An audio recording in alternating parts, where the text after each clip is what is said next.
Hey folks, Kevin here. I hope it's not too breezy. It actually feels quite good here. Today is May 22nd, 2024, and I'm going to talk about a couple of subjects, doing some comparisons and contractions between the double ground hardwood bark mulch and using weed mats, or using any other form of mulching system as well.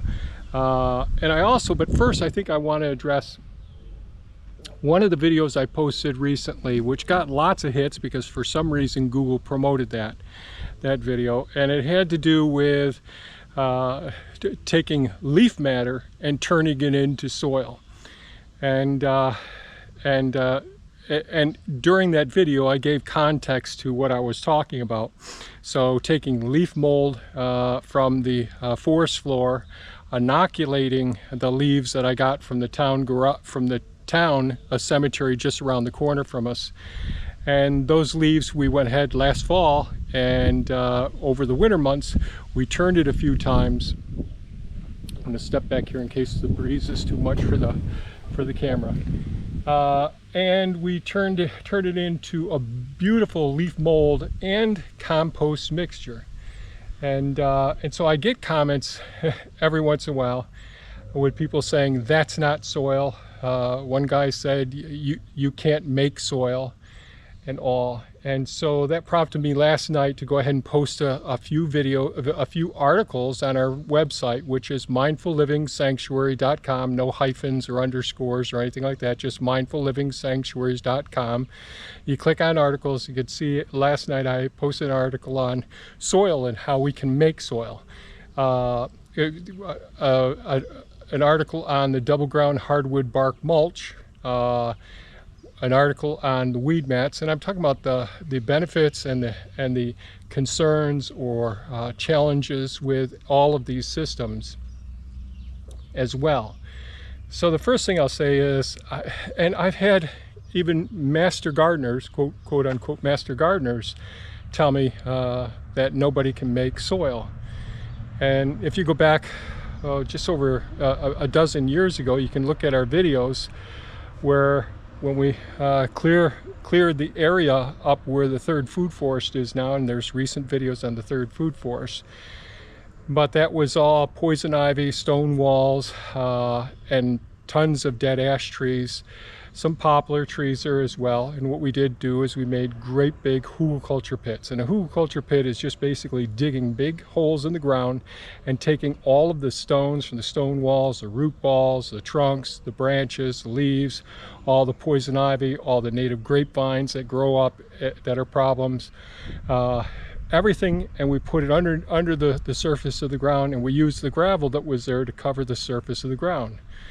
And then we started after that, and I made lots of videos on hugelkultur pits, so you can refer to those. And we use lots of wood chips in various food forests. So we have 3 different food forests. So we've been using wood chips that I had the benefit of getting many loads of wood chips for free for a significant period of time. And that, although it is a mulch layer, it helped to build soil over time.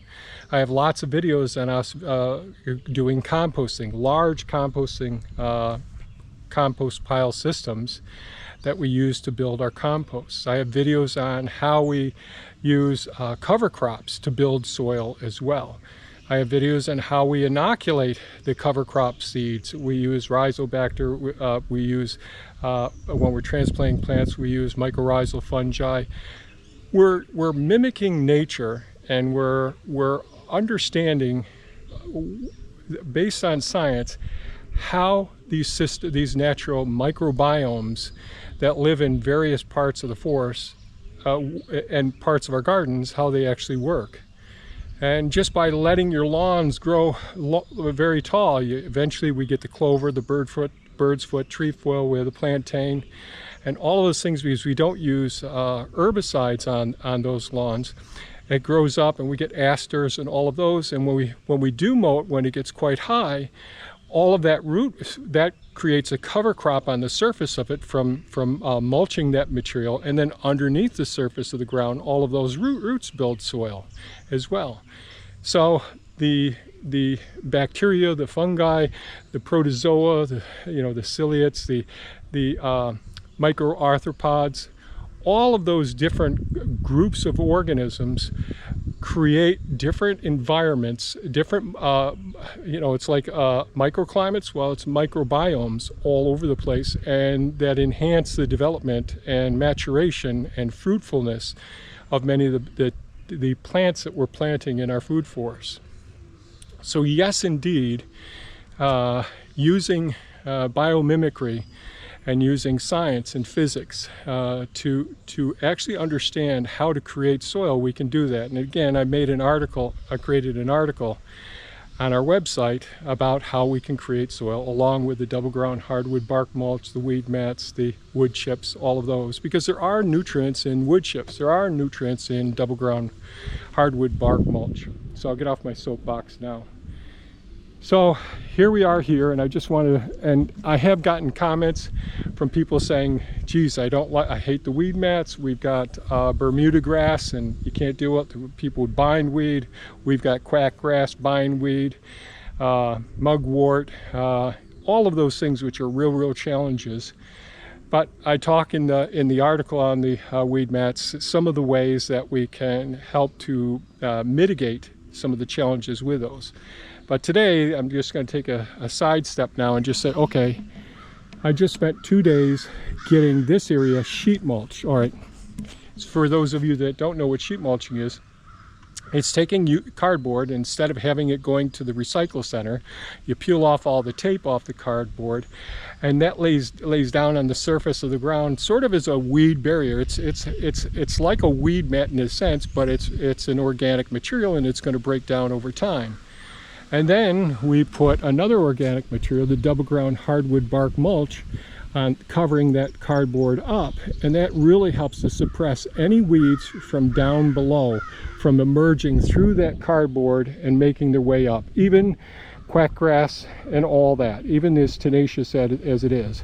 However, in the margins over in the side, if you got quackgrass, Bermuda grass, mugwort, bindweed, that will make its way, and the roots will work into there, and eventually they'll work through the cardboard as the microorganisms break down the cardboard as well.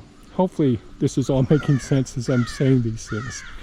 But I really love the looks of using the double ground hardwood bark mulch. It looks beautiful, it's comfortable on your feet, it smells delicious. I love the smell of it.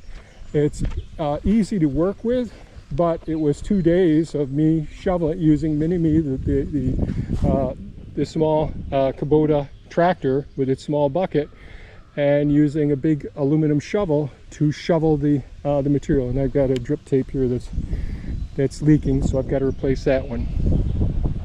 But that works extremely well. But in this area, I don't have it 4 inches thick. I have it about 2 to 3 inches thick in most places, and only 1 inch thick in other places. But this was about $400 for this here. It's $40 a yard, and it was about 9.5 yards that are here right now.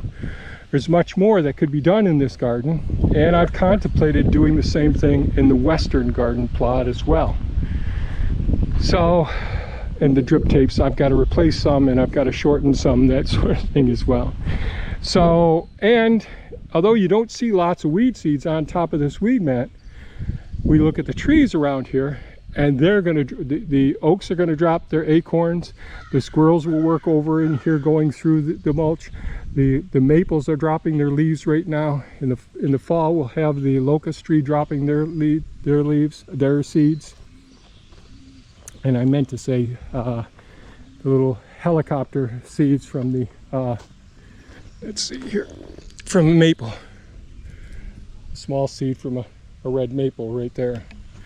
So over here on the weed mats, I think probably total cost that I've got into the weed mats that's here is probably $500 to $600 in the weed mats, but they last for years and years. It works really well. Do I have to pull the weed mats back in order to put the cover crops in? Yes, That's a big part of what I have to do. But you see all the seed material on the weed mats. That all happened since yesterday, the seed there. So these are all maple seedlings. And you can see dandelion seeds as well. But all the birds sit on the fences and drop their little nuggets on here as well. And they'll all be in amongst all of the plants in the garden. My leaf blower, my cordless leaf blower, can come out here and knock these seeds out of here in no time at all. The cordless leaf blower will not knock the seeds out over in here. This mulch needs to be resurfaced every year. So more mulch. You don't have to necessarily do another big cardboard sheet mulching, but that's a lot of hours and a lot of work getting all of that cardboard down, peeling the tape off, holding it between the winds, and getting the mulch on top of it. So this is certainly more aesthetically pleasing. It's nice to smell, it's nice to work on. This, you can burn your knees, burn your hands over here. You can burn the plants if you're putting transplants in, and their stems and leaves, the delicate stems and leaves touch the weed mat, can get fried. These are less penetrable from the weeds working the way up from the side, but anything you put on top of weed mats are going to be an issue, like pots or planters or anything else that you can think of, because the weed seeds will get stuck underneath them. So those are my comparisons.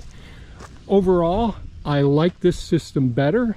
It's more time, more money, and certainly a lot more physical labor doing this. Yes, is there physical labor dealing with the weed mats? There is. The weed mats last longer. They're easier to maintain, but they are an expense up initially. But we all make our choices. Some people have ready access to wood chips. Some people have hay. Some people, like Tim from Tim's World, he likes to scythe and he'll use that to mulch. Some people have very small gardens and all, so it isn't such a big expense and so much time. Whatever works for you is fine. My goal here is to share our experiences and our thoughts about how the systems that we've employed have the challenges, the failures, and certainly the successes and the things that we like about them. That's my goal, is to share that information. Not to tell you what to do, and not to challenge science either. So that's it for today's video, folks. I hope you stay safe and take good care of yourselves. Please go to the website, mindfullivingsanctuary.com. Look at the articles that I posted recently.